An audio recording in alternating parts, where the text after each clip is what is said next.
It's all right. I shouldn't have said anything. Rachel turned to face the looming giant and shooed me away with a gesture from behind her back. Here, have a shrimp. On the house. Save it for the penguins. Rachel frowned. Doesn't this runt have anything to say for himself? He reached one big, meaty arm over Rachel's shoulder and threw a jab. I reacted instinctively. Subjective months in a jacket. I conditioned me to always keep my feet planted firmly on the ground. My right leg pivoted clockwise, my left counterclockwise, bringing me down into a battle stance. I parried his lunge with my left arm, and raised the lunch tray in my right hand to keep the plates from falling, my center of gravity never leaving the middle of my body. Rachel dropped the fried shrimp. I snatched it from its graceful swim through the air before its tail could touch the ground. The parry had thrown the guy off balance.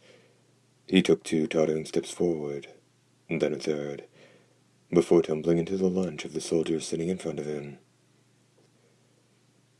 Food and plates went flying with a spectacular crash. I stood, balancing my tray in one hand. You drop this. I handed Rachel the fried shrimp. The onlookers broke into applause. Effing piece of shit. The guy was up already, his fist flying toward me. He was stubborn. I had a few moments to consider whether I should dodge his punch, launch a counterattack of my own, or turn tail and run. Speaking from experience. A straight ride from a man who'd been trained to pilot a jacket definitely had some bite. But it didn't register compared to what a mimic could do. This loser's punch would be strong enough to inflict pain, but not a mortal wound, unless he got extremely lucky.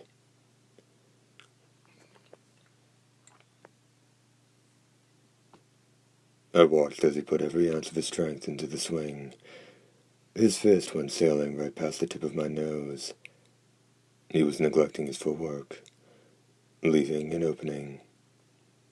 I didn't take it.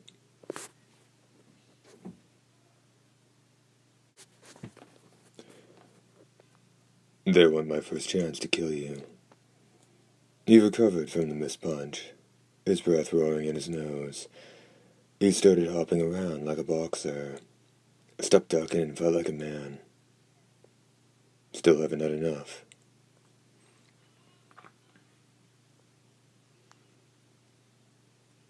The gap between our levels of skill was deeper than the Mariana Trench, but I guess that demonstration hadn't been enough for it to sink in. Poor bastard. He came with a left hook. I moved back half a step. Whoosh.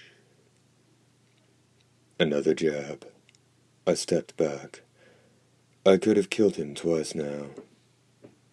There, my third chance. Now a fourth. He was leaving too many openings to count. I could have laid him out on the floor 10 times over in a single minute. Lucky for him, my job wasn't sending able-bodied jacket jockeys to the infirmary, no matter how hot-headed they were. My job was sending mimics to their own private part of hell. With each punch he threw and missed, the crowd cried out, "Come on, you haven't even scratched him. Stop prancing around and take a hit already. Punch him, punch him, punch him." Watch the doors. Don't want nobody freaking breaking this up. I got $10 on the big one. Followed immediately by 20 on the scrawny guy. Hey, that's me. I thought as I dodged another punch. Then someone else cried out, "Where's my fried shrimp? I lost my fried shrimp." The wilder the crowd grew, the more effort he put behind his punches, and the easier they were to avoid. Farrell had a saying, break down every second. The first time I heard it, I didn't understand what it meant. A second was a second. There wasn't anything to stretch or break down. But it turns out that you can carve the perception of time into finer and finer pieces. If you flipped a switch in the back of your brain, you could watch a second go by like frames in a movie. Once you figure out what would be happening 10 frames later, you could take whatever steps you needed to turn the situation to your advantage. All at a subconscious level.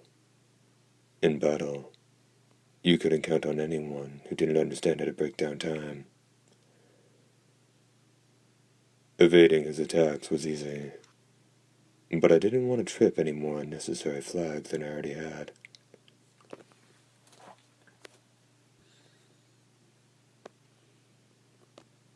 I'd gone to a lot of trouble to shift my schedule, but if I kept this up, the 17th would be in the cafeteria soon.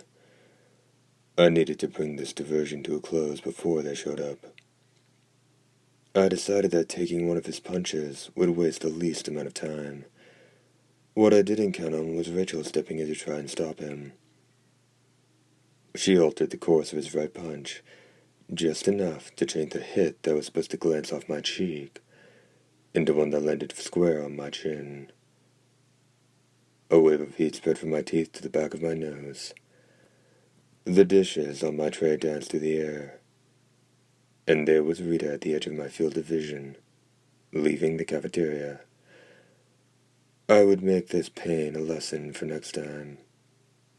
I lost consciousness and wandered through muddy sleep, page break indicated by a small pattern.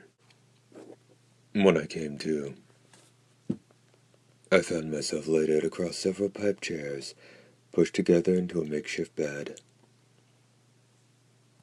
Something damp was on my head, a woman's handkerchief. A faint citrus smell hung in the air. Are you awake? I was in the kitchen.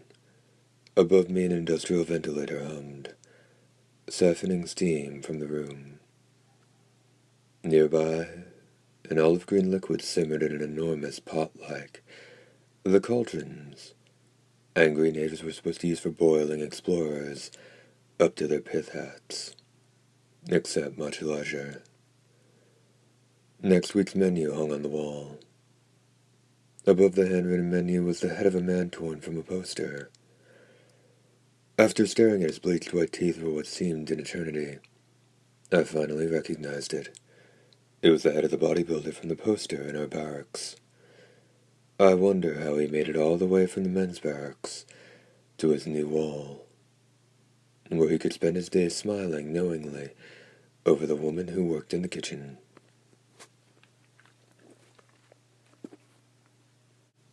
Rachel was peeling potatoes, tossing each spiral skin into an oversized basket that matched the scale of the pot.